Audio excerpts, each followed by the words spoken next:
La Unión Nacional de Periodistas, la UNP, solicitó ante el Juzgado Segundo de lo Penal de Pichincha medidas cautelares para evitar que el veto del presidente Correa, que reforma la ley electoral, entre en vigencia. Pero resulta que la jueza Ángela Sarmiento lo primero que hizo fue enviar una providencia poniendo en conocimiento de esta solicitud al presidente Correa y al presidente de la Asamblea, Fernando Cordero. Santiago Guarderas, abogado de la UNP, nos acompaña esta mañana. Doctor, bienvenido, muchas gracias por estar con nosotros.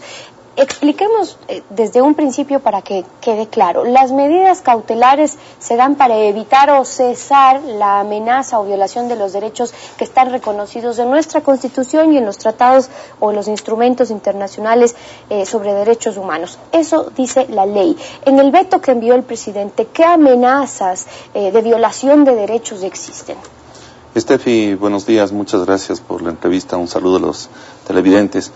Efectivamente, como usted muy bien nos señala, la Constitución en el artículo 87 establece como una garantía de toda persona y colectivos el recurrir a estas medidas cautelares con el propósito de cesar o evitar la amenaza de los derechos constitucionales.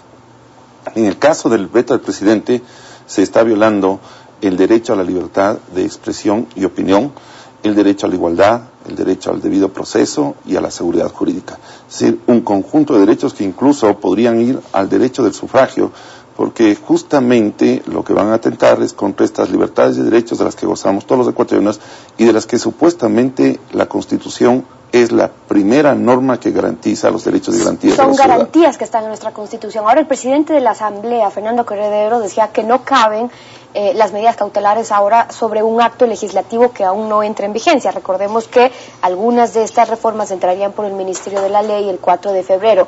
Pero con las medidas precisamente lo que se busca es de evitar esa amenaza de violación de un derecho.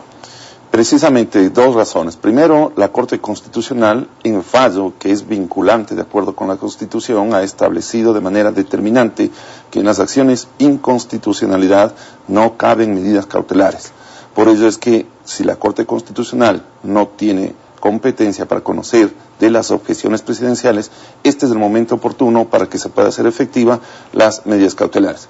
De otro lado, no se está afectando, como lamentablemente dice el presidente de la Asamblea, el ejercicio de la potestad legislativa. Recuerde usted que de acuerdo con el artículo 84 de la Constitución, hay unas garantías normativas en virtud de cual la Asamblea Nacional y todo órgano con potestad estatal no puede expedir normas que puedan atentar de alguna manera a la Constitución o los tratados internacionales de derechos humanos.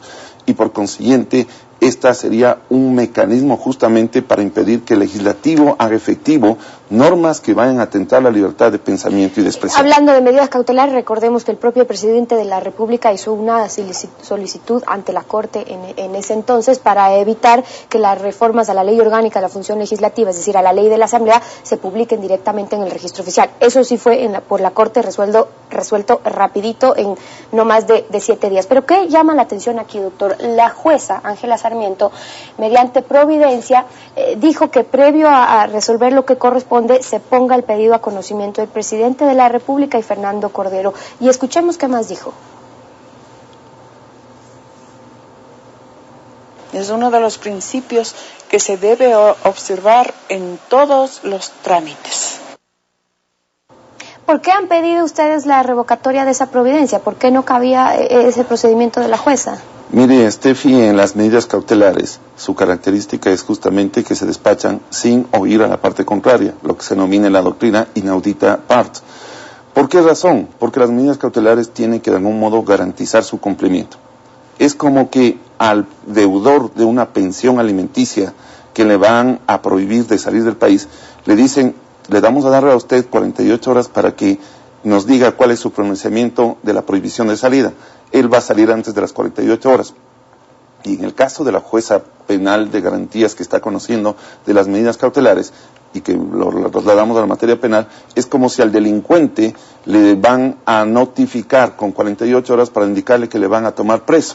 Entonces, es una barbaridad. Justamente en el caso de las medidas cautelares, el propósito es que se les dicta sin que tenga conocimiento la parte contraria para que tengan efectividad. Ahora, ¿qué procedía? Revisemos, abogado, lo que decía, o lo que dice más bien la Ley Orgánica de Control Constitucional sobre las medidas cautelares. En su artículo 31, que habla sobre el procedimiento, dice que el procedimiento para ordenar las medidas cautelares será informal, sencillo, rápido y eficaz en todas sus fases. La jueza o el juez tendrá la obligación de buscar los medios más sencillos que estén a su alcance para proteger el derecho amenazado o que está siendo vulnerado. Entonces, ¿qué correspondía? Y además el artículo 29 de la misma ley establece que tan pronto se presenten las medidas se tiene que dictar de manera inmediata y eficaz. Lo que procedía era inmediatamente en la primera providencia, lo que debía hacer la juez es dictar las medidas cautelares. Lamentablemente, aquí por temor del presidente de la República, lo han puesto en conocimiento bajo el supuesto del debido proceso. En el caso de las medidas cautelares, vuelvo a repetir, lo que se hace es postergar el contradictorio, que luego haya la discusión. Primero hay que tomar las medidas. Es que es el derecho a la defensa que tienen todos. El derecho a la defensa es posterior. Lo primero hay que tomar las medidas para asegurar su cumplimiento. Le vuelvo a repetir, si yo le notifico al delincuente que le voy a tomar preso, el delincuente desaparece. Si yo le digo a una persona que le voy a embargar o le voy a secuestrar un bien, lo que hace esa persona es esconder los bienes. Por eso es que las medidas, todas las medidas cautelares, se dictan sin conocimiento. Lo que debía hacer es dictar las medidas y luego notificar, porque en ese caso la ley justamente le da la posibilidad de que el presidente de la República o el presidente de la Asamblea puedan pedir la revocatoria de esas medidas. Hay algo interesante e importante, por cierto, que dice la ley en el artículo 26 en el que habla sobre la finalidad de estas medidas cautelares y dice que tienen que ser adecuadas efectivamente a la violación que se pretende evitar o detener, tales como, y ahí dice, la comunicación inmediata con la autoridad o la persona que podría prevenir o detener la violación. Claramente,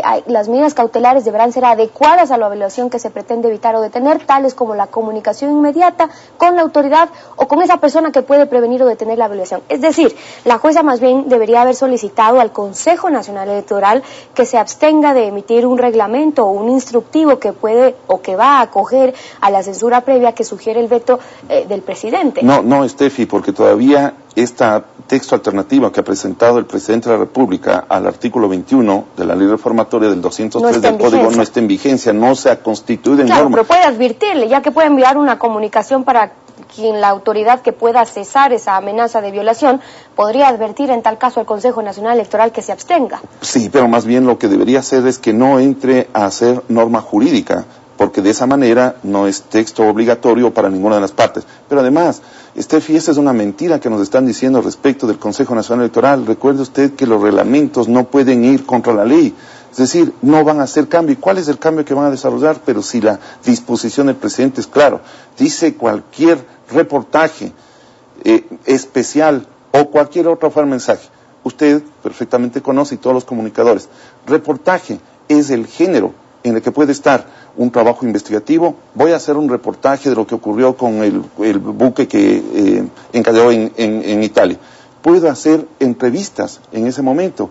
Y si es que queda alguna duda de que el reportaje no es de entrevista, dice cualquier otra forma de mensaje. El mensaje es la información entre el emisor y el medio de comunicación. Por consiguiente, está muy claro que lo que se quiere aquí es vedar, no quiere que los ciudadanos se informen. ¿Por qué no quiere el presidente que un candidato diga cómo va a solucionar la seguridad, cómo va a solucionar la falta de empleo? Es una censura previa a la información, y lo que usted dice entonces es que por más de que luego lo reglamente el Consejo Nacional Electoral, en el orden jurídico está siempre la ley, y si ya queda sentado esto en una ley sería ya una barbaridad en este sentido, por más de que se quiera poner reglas desde el Consejo Nacional Electoral. ¿Qué esperan ahora, abogado, entonces que pase? En teoría, y usted hacía referencia al artículo 29 de la ley, estas medidas cautelares tienen que ser ordenadas de manera inmediata y urgente. Dice que la jueza o el juez tiene que ordenarlas en el tiempo con la brevedad posible desde que recibe la petición. De acuerdo con el artículo 29, debe haber dictado. Lamentablemente, el viernes en la tarde, le comento a Steffi, que la jueza ha negado el pedido revocatorio. Vamos a ver qué es lo que procede. Estamos esperando que actúen lo mismo como usted señalaba con el presidente. Llega la demanda y inmediatamente ordenan las medidas cautelares, a pesar de que no tienen ningún fundamento y a pesar de que contradicen sus propias frases. Pero cuando le toca al ciudadano a pie, cuando le toca a cualquier persona, al periodista, que está defendiendo las libertades y derechos de todos, porque hay que tener claro que no es una pelea de los medios de comunicación ni de los comunicadores, es de todo. Una sociedad que no esté informada no es una sociedad libre. ¿De qué libertad estamos hablando? En el momento en que se quiere imponer esta veda electoral, lo que se está pretendiendo es que los ciudadanos no estén debidamente informados. ¿Cómo podemos exigir un voto responsable si los ciudadanos no van a conocer ni siquiera quiénes son los candidatos?